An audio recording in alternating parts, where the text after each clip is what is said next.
আজকের বড় আপডেট, কাল থেকে আপনারা পেয়ে যাবেন অন্নপূর্ণা ভান্ডারের ফর্ম। দেখুন, মুখ্যমন্ত্রী ঘোষণা করে দিল, আরও ঘোষণা করলো আপনি যতদিন না অন্নপূর্ণা ভান্ডার পাচ্ছেন ততদিন আবারও লক্ষ্মী ভান্ডার আপনাকে দেবে। এটা আমার কথা না, এই মুখ্যমন্ত্রী ঘোষণা করলো। মুখ্যমন্ত্রীর কথাগুলো শুনে যাবেন কি কি ভাষণ দিয়ে গেল।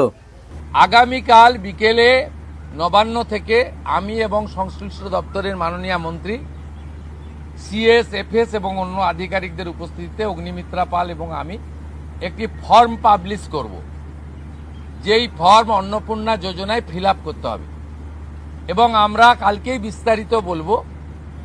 কারণ এনরোলমেন্ট যখন যত তাড়াতাড়ি করবেন তত বেনিফিট আমরা দিতে পারবো। আমাদের অন্নপূর্ণা যোজনার প্রক্রিয়াটা শুরু হয়ে যাবে কাল থেকে।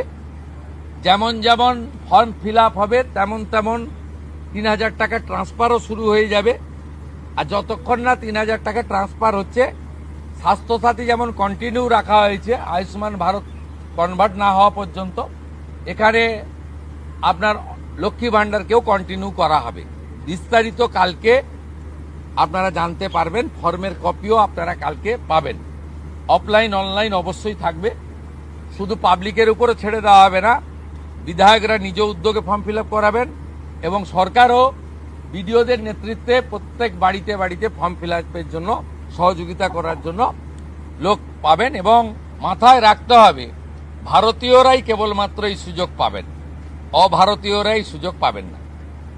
ভারতবর্ষের সরকারের টাকা বাংলাদেশ থেকে আসা অবৈধ অনুপ্রবেশকারীদের দেওয়ার জন্য নয়, এটা খুব ক্রিস্টাল ক্লিয়ার। সরকারি বাসে আপাতত সব মহিলাদের আমাদের ফ্রি সুযোগ তারা পাচ্ছেন আগামী সপ্তাহ থেকে। তো আগেই ক্যাবিনেট অনুমোদন দিয়েছে, এটা কার্যকর হচ্ছে।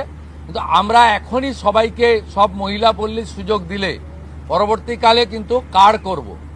আমরা দেখেছি ডোমকলে বিগত সরকারের সময় পুরুষরা লক্ষ্মীর ভাণ্ডার পেয়েছেন। কেউ যদি মুখ মাথা চাপিয়ে রেখে শিলিগুড়ি থেকে এনবিএসটিসির ভলভো বাসে উঠলেন দীঘা আসবেন বলে, তিনি যদি বোরখা পরে চলে আসেন,